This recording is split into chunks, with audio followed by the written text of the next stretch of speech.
Hi, and welcome to this video in which we're going to explain how to use logic functions within an if function. So to start with, I'm just going to show you how these logic functions work if they were on their own. And I'm going to start by showing you the AND function. And what we're going to do is create a logic function. So we're going to say that we want to know if the animal is a heifer and the season is 1.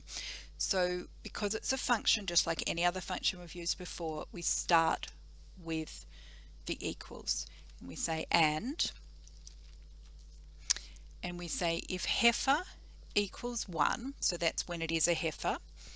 And because we're now going to add another argument, we're going to put a comma as per the standard syntax in Excel, and season equals 1.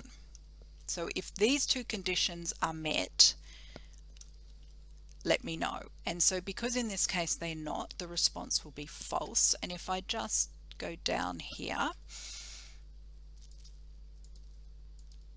you will see it seems to be working correctly at the moment. Here's one that meets the criteria, so let's see what it will do. Great, it has worked and we've got a true there.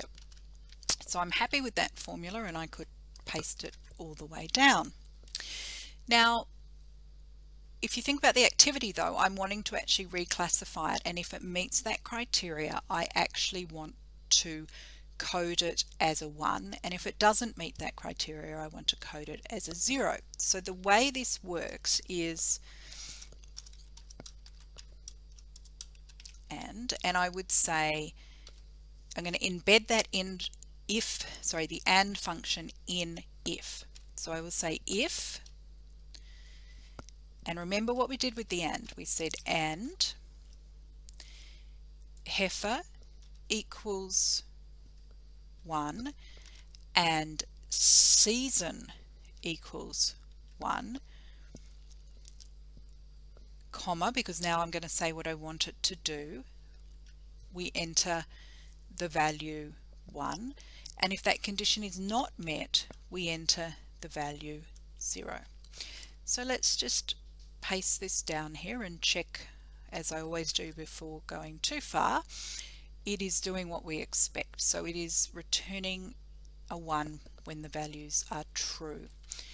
So pasting all of that down now, and we have the if function working. So the OR function works exactly the same in the way of returning a true and false if it works on its own. So let's show you that. So we would say if season is 1 or 2, I want to have something as a 1, otherwise it's a 2. But so let's just see how the OR would work. So OR, if season equals 1, or, so that's that, or season equals 2. Okay, so in this case it's true. So I'm just going to copy down a few and see that it's going to behave as I would expect for the 3, and it is, so that's great, it's working. And just as with the if function and the AND, I can also embed the OR. So I could say if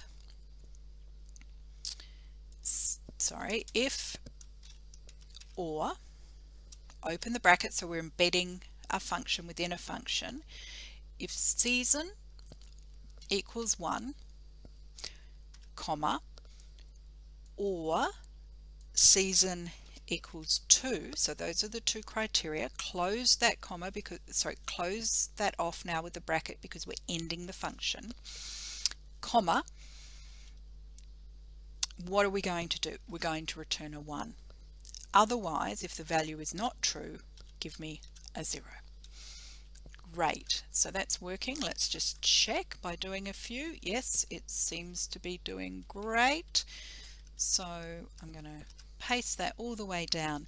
Now, just in case you're wondering, the reason I use the 0s and the 1s is because I can actually now just sum if I wanted and know that I had in this data set 1080 that met that criteria. Similarly for the other one, I had 148. So going in a 0 and a 1 instead of words does give you the option at a later date to just run a totals down and know how many you had in each criteria.